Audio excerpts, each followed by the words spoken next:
How will the new super rich tax affect you, who are poor, broke, and made to be fooled and to make you buy votes? And at the end, what happens?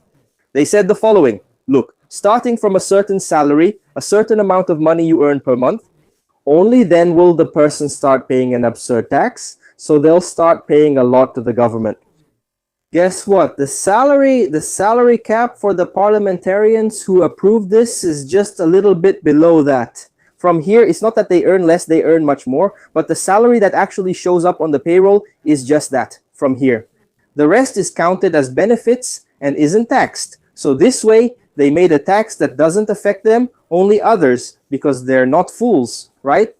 So the first thing they did when the year turned was to vote for a salary increase and create this new tax, exactly like that, so they won't have to pay.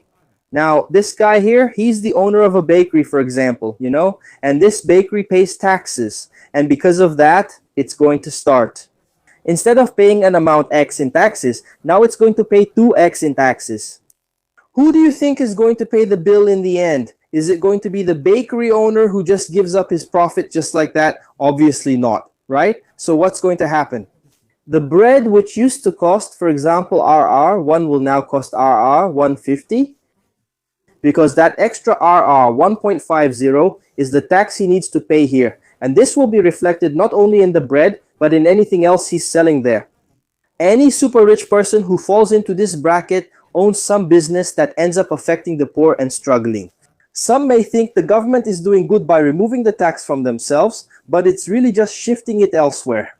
Instead of you having to pay and seeing this tax coming out of your account, you have this tax dissolved in everything you buy. This way, the price of things goes up, you pay more tax, and you still think you're winning. Look how interesting that is, man. And in the end, you end up voting, thinking the government did a good job. That's the reality in Brazil until the next one, huh?